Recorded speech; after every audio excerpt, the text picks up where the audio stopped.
Hello everyone, welcome back to another episode where we discuss all things related to mental health. I'm your host Hilda Anyango, and today with me is our guest. Kindly introduce yourself.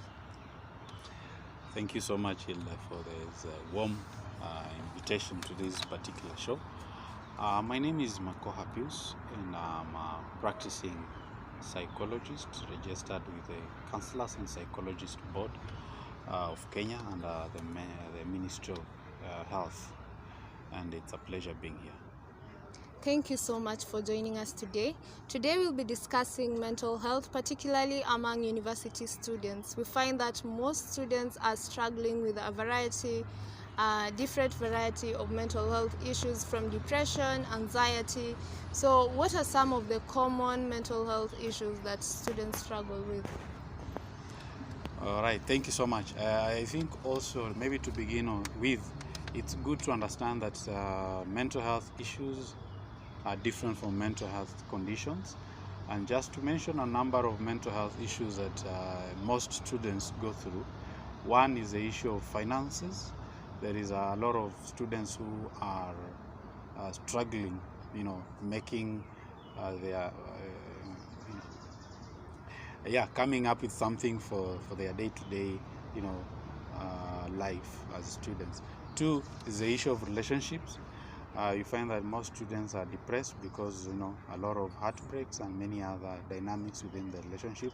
There is the issues of academic pressure from both at home and in school, and there is also the issues of peer pressure, whereby they want to compare themselves with their colleagues.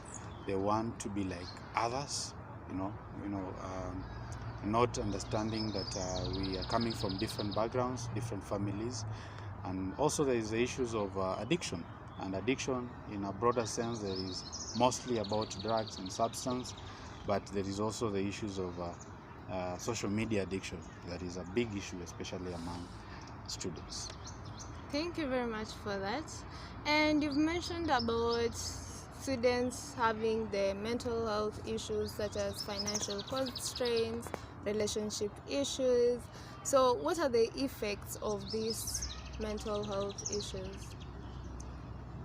The effects are many, and just to mention a few. One is the issue of if these mental health issues, like I mentioned earlier on, if they are not taken care of, they can cause a mental health disorder or a mental health condition, such as depression, like you was already mentioned earlier on, anxiety, and what have you. Two, it can affect their concentration in class. You may find that they are not paying attention to whatever is being taught in class. Three, you start having interpersonal conflicts. There are issues of disagreements amongst students. There's also issues of it can also lead to usage and abuse of drugs and substance within the university premises and even outside. So it's important for students, being that their main purpose in the university is to study, it's important for us to create a conducive environment for them to be able to actually do what brought them to the university.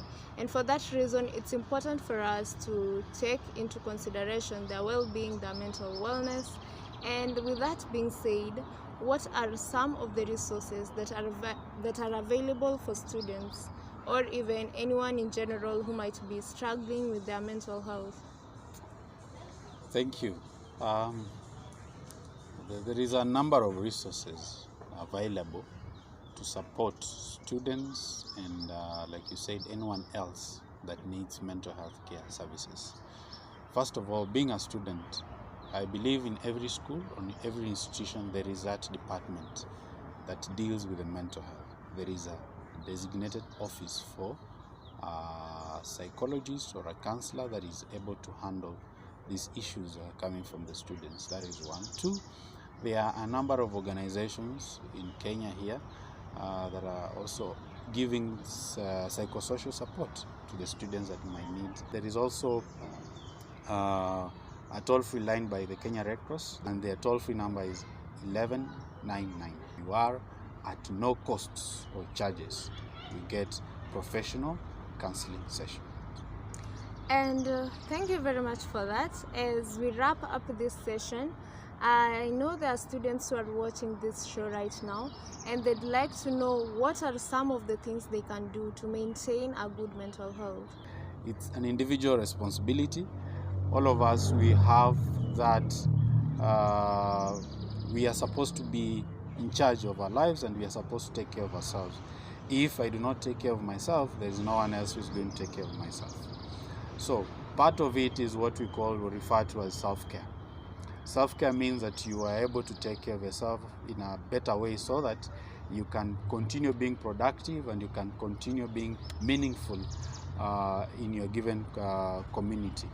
One can be going out for a vacation or having breaks within studies. So if studies are too much, just taking a break, few hours, few minutes, very important. Having physical exercises, going out for workouts, jogging, hikes, camping, they are very, very important. The other thing is having a friend or belonging to a community. It's also very, very important. Having that sense of belonging, especially to a community, it helps you in a way that it enhances your individual resilience to deal with your day-to-day issues of life. Then there is the issues of spiritual connections. Being able to have something beyond the human nature that you depend on, something that you can call upon for support and assistance. And for those who go to churches, going to pray. For those who go to the mosque, just going there and offering your prayers is one of you being able to take care of your mental health. Yes. Thank you very much for that. Thank you so much for sharing your knowledge with the rest of us, and we are happy to have you on our show. That was all for today. Thank you so much for joining us. Until next time, I'm your host, Hilda Anyango.